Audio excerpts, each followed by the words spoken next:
Assalamualaikum warahmatullahi wabarakatuh. Anak-anakku kelas 5, jumpa lagi dengan pelajaran PLH, tentunya dengan Bu Alfi. Sudah siap ya? Kita mulai belajarnya. Anak-anak, kali ini kita akan membahas tentang manfaat tanaman obat. Yang pertama, fungsinya yaitu pencegahan terhadap penyakit. Salah satu penyakit yang bisa dicegah dengan menanam tanaman apotek hidup adalah penyakit yang disebabkan oleh gigitan nyamuk seperti demam berdarah dan malaria. Manfaat yang kedua yaitu mengobati berbagai penyakit. Kadang-kadang pencegahan tidak selalu berhasil, oleh karena itu dibutuhkan pengobatan. Namun, mengingat obat-obatan dari resep dokter mengandung bahan-bahan kimia, kita mungkin dapat menggunakan tanaman obat sebagai alternatif. Manfaat yang ketiga yaitu lebih menghemat biaya hidup. Tanaman yang digunakan dapat dipakai untuk membuat obat atau digunakan berbagai produk sehari-hari dengan cara yang mudah. Manfaat yang keempat yaitu sebagai penghijau lingkungan. Selain lingkungan terlihat lebih asri, oksigen yang dihasilkan oleh setiap tangkai tanaman dapat membuat udara lebih segar.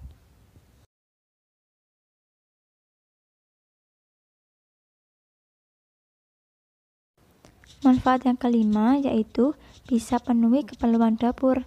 Jika kita memiliki apotek hidup, sebagian keperluan dapur dapat terpenuhi, sehingga menghemat pengeluaran. Dengan adanya beberapa manfaat tanaman obat tersebut, kita hendaknya mensyukurinya. Salah satu bentuk rasa syukur tersebut dapat diwujudkan dengan cara memelihara tanaman obat yang sudah kita tanam agar terjaga kelestariannya serta memanfaatkannya sebaik mungkin. Selanjutnya, cara-cara memelihara tanaman obat. Dalam hal tanaman obat, teknik budidaya yang digunakan secara prinsip tidaklah jauh berbeda dengan teknik yang digunakan dalam pembudidayaan tanaman sayuran.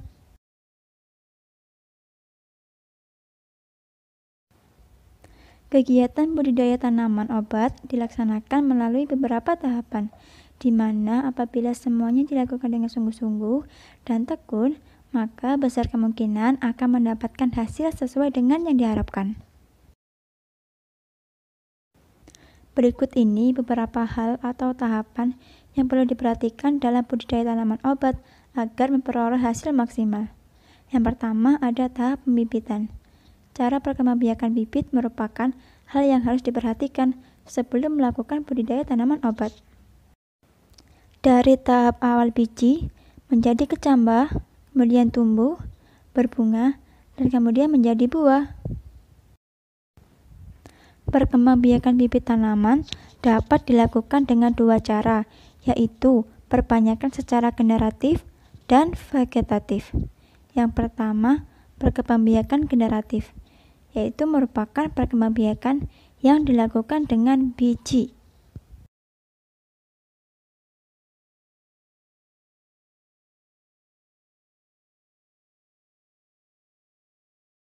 Selanjutnya, perkembangbiakan vegetatif. Perkembangbiakan vegetatif dapat dilakukan secara alami ataupun buatan. Secara alami bisa dilakukan dengan tunas, rizoma, dan lain-lain. Sedangkan secara buatan dapat dilakukan dengan cara stek, runduk, akulasi, dan lain-lain.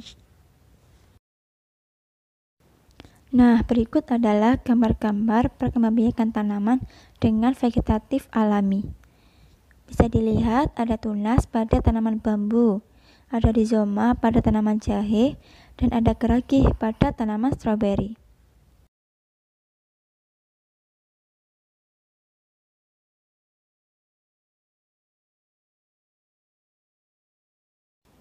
Selain itu ada juga umbi batang pada tanaman kentang dan umbi lapis pada tanaman bawang merah.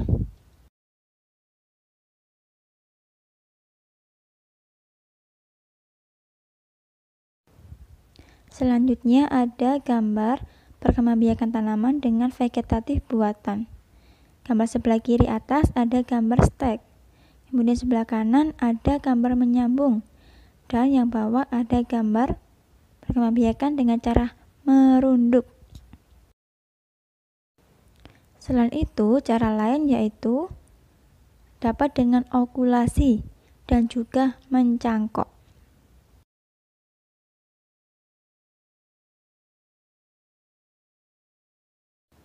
Selanjutnya, kita akan membahas tentang pengolahan tanah. Setiap jenis tanaman obat membutuhkan kondisi tanah tertentu agar dapat tumbuh dan berkembang optimal. Hal ini disebabkan karena kondisi tanah yang gembur penting untuk pertumbuhan tanaman obat, khususnya untuk perkembangan rimpang pada tanaman tumbuh-tumbuhan. Jenis tanaman obat semusim atau tanaman berbentuk perdu membutuhkan bedengan untuk tempat tumbuhnya. Namun, tanaman obat tahunan tidak membutuhkan bedengan. Selanjutnya, tahap penanaman. Lubang dan alur tanam dibuat pada bedengan. Jarak lubang tanam disesuaikan dengan kondisi tanah dan jenis tanaman, serta saat pengalian lubang tanam, sebaiknya tanah galian tersebut dicampur dengan pupuk kandang atau kompos. Tahap yang keempat yaitu pemeliharaan.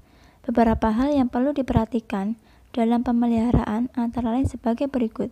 Yang pertama, penyiraman. Frekuensinya dapat diatur sesuai dengan kondisi kelembapan tanah. Penyiraman sebaiknya dilakukan setiap hari, saat pagi dan sore hari.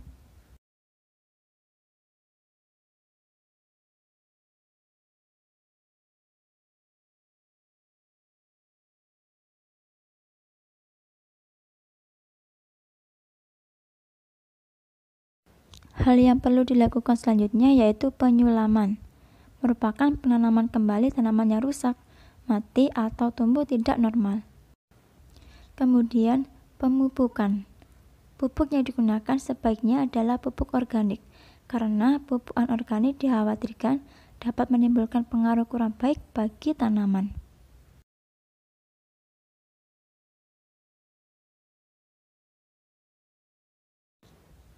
Nah, sekarang kalian perhatikan ya. Di sini sudah ada gambar penyulaman pada tanaman dan juga ada gambar pemupukan pada tanaman. Hal yang perlu diperhatikan lagi yaitu ada penyiangan. Ini dilakukan agar tidak ada kompetisi antara budidaya dan gulma atau hama dalam mendapatkan unsur hara dan juga cahaya matahari. Selanjutnya ada pembubunan. Ini dilakukan dengan tujuan untuk memperkokoh tanaman, menutup bagian tanaman di dalam tanah seperti rimpang, umbi, atau akar, serta untuk memperbaiki aerasi tanah. Nah, kalian perhatikan ya, ada gambar penyiangan pada tanaman dan juga ada gambar pembubunan pada tanaman.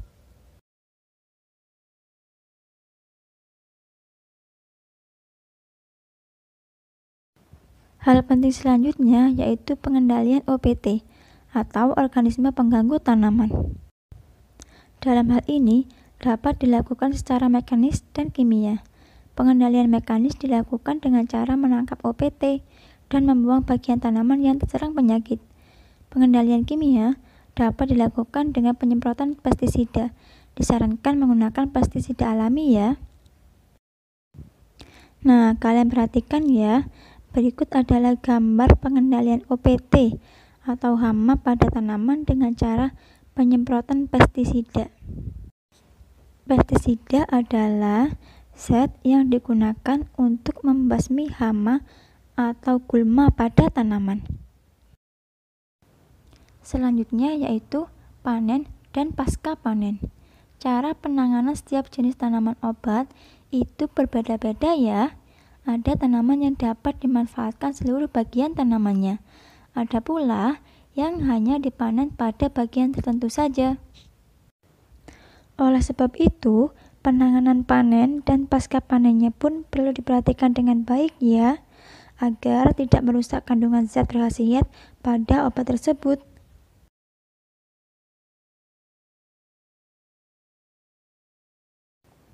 Nah, anak-anak, sekian dulu ya penjelasan dari Bu Alfi. Apabila kurang mengerti, boleh dibaca lagi buku paketnya atau menonton lagi video ini. Untuk tugasnya bisa kalian baca di layar ya. Terima kasih. Akhiri. Wassalamualaikum warahmatullahi wabarakatuh.